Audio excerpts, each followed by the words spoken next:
Today, we're diving into some really cool research that builds a bridge between two totally different universes: the classical computing that powers our everyday lives, and the really strange, really powerful world of quantum computing. Just think about it for a second. What if the programming languages and skills that millions of developers already have could suddenly be used to unlock the power of a quantum computer? It almost sounds like science fiction, right? But it's the exact problem that a brand new paper by Andy Haverly, Shahram Rahimi, and Mark Novotny is trying to solve. So why is this even a problem in the first place? Well, it's because classical and quantum computers don't just speak different dialects. We're talking completely different languages, built on fundamentally different laws of physics. At their heart, quantum computers are, well, they're just wild. They tap into these mind-bending principles of quantum mechanics, things like superposition and entanglement, to do calculations that would take a regular computer millions of years. This means they could potentially solve problems we currently see as unsolvable in medicine, material science, you name it. This slide really gets to the core of it. Our phones, our laptops, they all use classical bits. You can think of them like tiny light switches. They're either on or they're off, a 1 or a 0. Simple. But quantum computers use qubits. And thanks to superposition, a qubit can be a 1, a 0, or somehow both at the very same time. That ability to exist in multiple states at once is where they get their incredible power. And this is the real heart of the challenge. The research paper puts it perfectly. It says, many classical algorithms lack straightforward mappings to quantum algorithms due to the fundamental differences between computational models.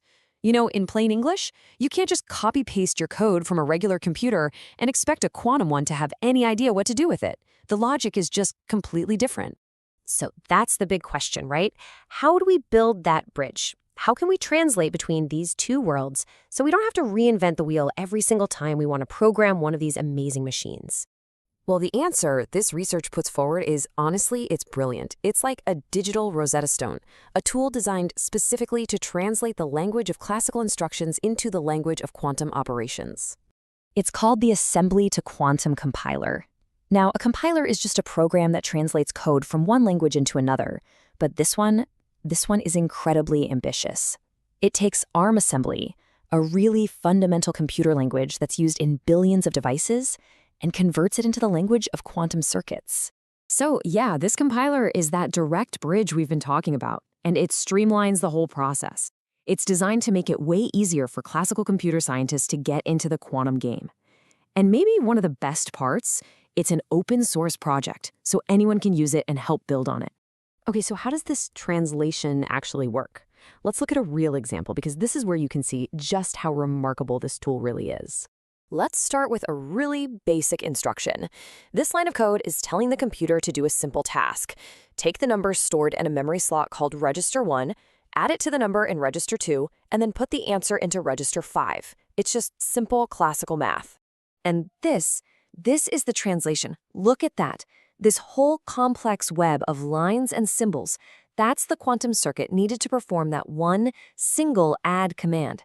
What looks so simple in our world is incredibly intricate in the quantum realm, and the compiler does this whole translation automatically. And it's not just for addition. The compiler has like a whole dictionary of these translations. It can handle all sorts of common commands like and, move, and sub. And each one has its own unique and pretty complex quantum circuit equivalent. But of course, a translator is only useful if it actually works, right? So the researchers had to put their compiler to the test with a classic programming challenge, calculating the Fibonacci sequence.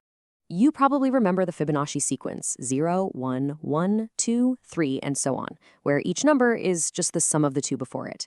It's a perfect test because it's simple to understand, but it needs a loop of repeating instructions, like adding and moving values. That's exactly what the compiler is designed to handle. The logic for their test program was pretty straightforward. They wrote a simple assembly program that would start with the first two numbers, then just repeatedly add them together and update the values to generate the rest of the sequence.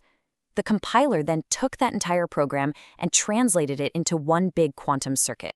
So what was the result?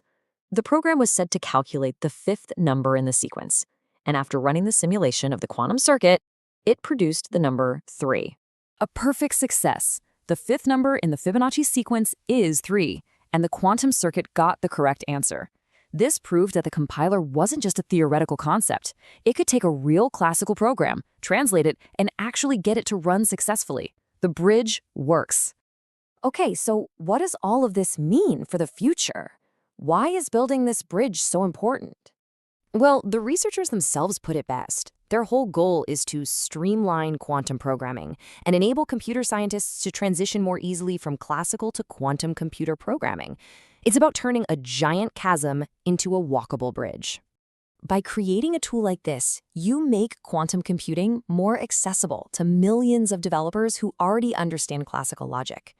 This could dramatically speed up the creation of new quantum algorithms and just expand the kinds of problems we can even think about solving. It's all about building a bigger, more inclusive quantum community.